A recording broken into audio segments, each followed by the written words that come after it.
Welcome to our turntable demonstration. Before I go any further, for your safety, please stay behind the bright yellow line at the edge of our turntable pit. Once again, for your safety, do stay behind that bright yellow line. Thank you. Anyways, folks, welcome once again to East Chattanooga. Now, we today have to turn the 5000 around on our turntable, and we must do so for one good reason. And that reason is right over here. Because this here, folks, this is the end of the line. There are no more tracks, therefore we cannot go any further. So this here turntable is going to be what turns the 5000 around. This here turntable was built in 1916 by the American Bridge and Iron Company for the Central of Georgia Railway. This exact turntable measures in at about 80 feet in length and weighs in at just about 80 tons.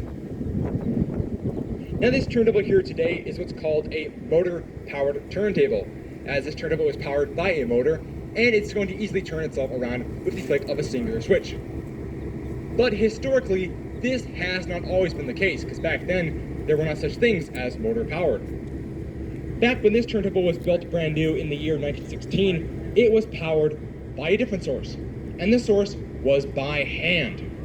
So yes, they would have pushed this back in the day. It would have taken about 4 men to push this here entire turntable around by itself. There were no machines, electronics, you couldn't Google it either. Literally, it was just 4 men doing that job themselves. So I imagine it was quite heavy.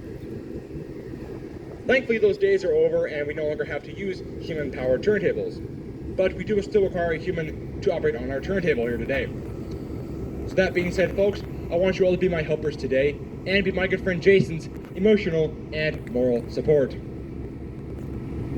Now, can we all say hi, Jason? Hi, Jason. Hello, passengers. Can we all say thank you, Jason? Thank you, Jason. You're welcome, passengers. Now, folks, let's see how the tables turn. Anyway, shifting gears from that very terrible pun, let's talk about the history and background of your locomotive here today. Today, folks, our engine is Southern Railway number 5000. The 5000 was built in 1972 by the Electromotive Division, or EMD for short, for the Southern Railway. The 5000 is classified as an EMD GP38-2, the GP standing for General Purpose. Number 5000 was the very first of 257 GP38-2s that were built for the Southern Railway by EMD. So yes, folks, this does mean the 5000 is the first of its kind ever to be built. The 5000 is also quite the powerful locomotive. Its diesel engine can draw up to 2,000 horsepower. 2,000 horsepower, that's a lot of horses. Now, the 5000 was delivered to the Southern Railway in the later half of 1972 and would see service in the South for a whole decade. That was up until 1982, when something called a merger would occur.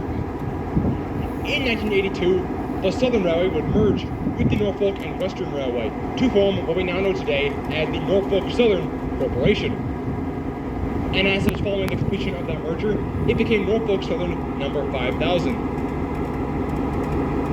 It would then go on to see 34 years of service with Norfolk Southern, still serving the South as it happened previously with the Southern. Now in 2016, this very engine was still in service with Norfolk Southern, but not for much longer, as we would acquire it in a trade.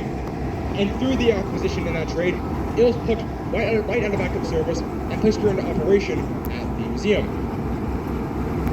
Upon its return to service in 2016, this engine was repainted back into its original colors with the Southern. This particular paint job you see here today is what's called the Tuxedo Scheme. And it is called the Tuxedo Scheme due to the colors of the locomotive, white and black, the colors of a tuxedo, hence the flattering name.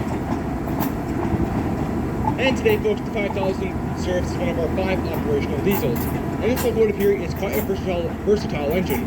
It can do just about anything here at the museum, so it's quite useful when we need it to be. Now you might be wondering, how is the 5000 going to get back to our train today? Well, our train today sits on what is called track number 1. But for the 5000 to turn around and recouple, what it's going to do here today, folks, is we're going to move our turntable to the track next to track number 1, which is just so conveniently called track number 2. So Jason here today, folks, he's at the mastermind of our turntable, and he's going to line our turntable up accurately and precisely onto track number 2. So that way the 5000 can roll off, head through some points, reverse backwards, and then recouple to our train.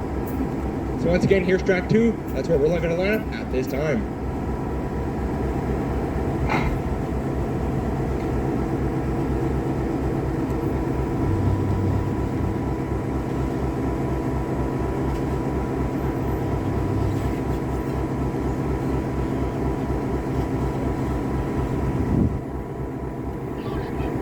Alrighty, ladies and gentlemen, let's have a big round of applause for our crew today, especially Jason and your engine crew of Caleb and Bo. Now, folks, at this time, we're going to have our shop tour at that large building off in the distance over there. Now, if you do not want to visit our back shops, you're more than welcome to head back to the train at this time.